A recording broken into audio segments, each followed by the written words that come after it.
Behind the badge, our law enforcement heroes strive to keep our roads safe day in and day out. One minute they're dealing with routine traffic stops, and the next minute they might stumble upon things that defy all logic and explanation.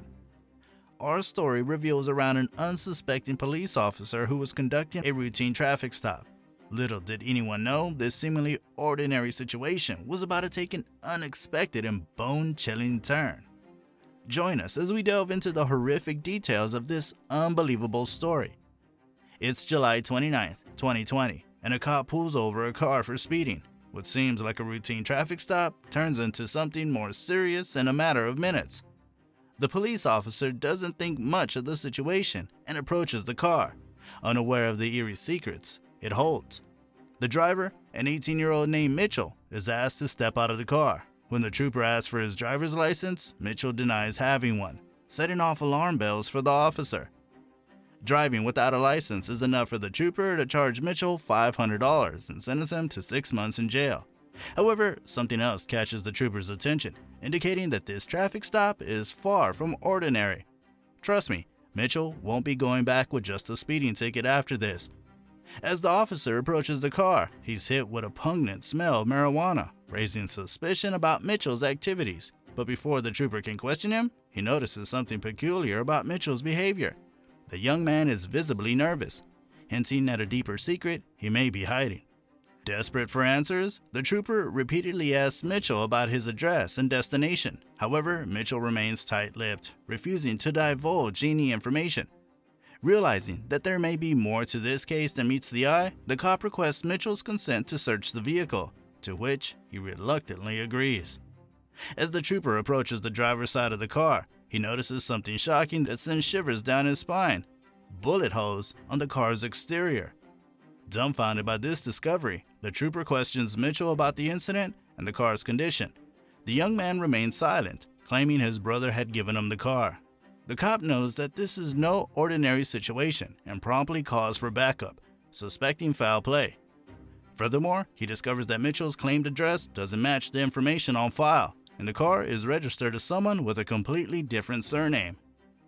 The cop knows that this is no ordinary situation and promptly calls for backup, suspecting foul play. Confronting Mitchell, the officer accuses him of lying, further adding to the confusion surrounding the case. Just when things couldn't get any stranger, a random man appears out of nowhere, claiming that Mitchell's family has been searching for him. The man engages in a phone conversation, prompting the cop to intervene and speak to the person on the other end. To their astonishment, they discover that the owner of the car has been reported missing. This revelation adds a new layer of complexity to the case. It becomes clear that Mitchell's brother had stolen the car from its original owner and then passed it on to him.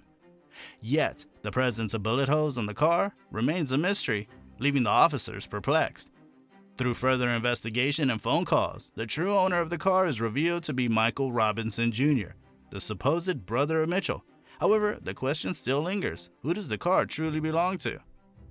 Driven by curiosity and a sense of duty, the cop decides to conduct a second search of the car, while his backup keeps an eye on Mitchell. To everyone's shock, the officer opens the trunk of the car, revealing a gruesome sight: a lifeless body lying inside. In a swift and decisive move, the cop apprehends Mitchell, placing him in handcuffs as the gravity of the situation sinks in. This extraordinary turn of events proves that sometimes the truth is far stranger than fiction, and the most routine of tasks can lead to unimaginable discoveries.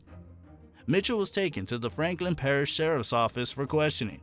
According to the court documents, he confessed to his role in an armed robbery that ended in the gruesome slaying of Michael Robinson. According to Mitchell, he and 19-year-old Cameron Poe had hatched a deadly plot to rob Robinson and Richwood.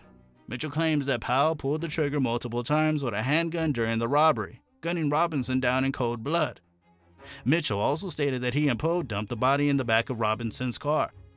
Mitchell planned on ditching the car with the body at a site in Winsboro that Poe had set up for him, but that's when he was stopped by Louisiana State Police before he got there. Both Mitchell and Poe had been arrested and charged with second-degree murder of Robinson. The cops' eagle eyes, intuition, and calm approach, coupled with a swift response, unraveled a perplexing puzzle that could have otherwise lingered in the shadows of uncertainty for countless days and nights.